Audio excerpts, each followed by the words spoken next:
The gentleman from Oklahoma is recognized. Thank you, Madam Chair. Madam Chair, I yield 4 minutes to my very good friend, distinguished chairman of the Defense Subcommittee of the Committee on Appropriations, Mr. Calvert from California. The gentleman is recognized for 4 minutes. Thank you, Mr. Chairman. Thank you, Chairman Cole. We cannot thank you enough, as Chairman Womack said, for your steadfast leadership and your clear-eyed purpose to get us back to regular order and to see this end today with the passage of 4 final appropriation bills. And I want to thank my partner, Betty McCollum, for her hard work and her leadership on her side of the aisle to get this done. It wasn't an easy process, but we were able to work together to make sure for the men and women who serve the United States military have reliable funding to keep this country moving forward. I rise today in strong support of this bill, the Department of Defense Appropriation Act for fiscal year 2026. This legislation was a bipartisan effort by all 4 corners of defense appropriations. Today, our country faces a dangerous and increasingly complex threat environment. China continues to advance its military capability at an unprecedented rate, while bloodied Russia and Iran continue to threaten Europe and the Middle East. And until 1 year ago, our unsecured borders facilitated the flow of illicit drugs into this country, killing thousands of Americans. This legislation answers the call, providing $839.2 billion for the Department of Defense, the intelligence community, to protect America, deter war. This bill protects the administration's America First defense agenda, supports the department's innovation efforts, and includes my 4 key priorities. First, this bill builds a technology-equipped fighting force to ensure we remain the strongest military in the world. It enhances investments in the 5th, 6th generation aircraft, including the F-35, the F-47, and the F/A-XX. This bill prioritizes the modernization of the nuclear triad through investing in the B-21 Raider, the Columbia-class submarine, and the Sentinel ICBM.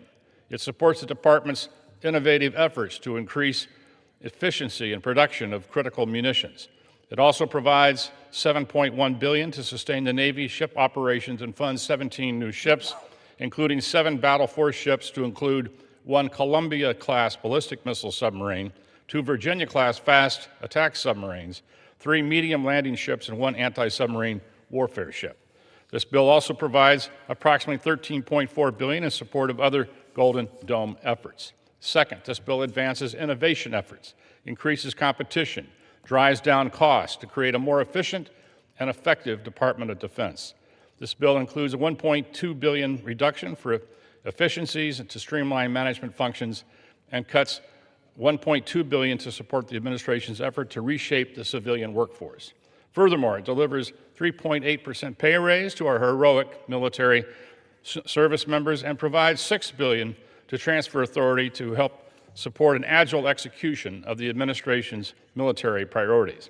Third, this legislation combats international actors who are manufacturing, trafficking illegal drugs into this country. The bill provides $1.1 billion for counter-drug programs. It includes funding for the National Guard counter-drug program, maintains the current location for United States Southern Command headquarters, a signal of our nation's sustained commitment to the Western Hemisphere. And finally, this legislation prioritizes modernization, innovation, and industrial base.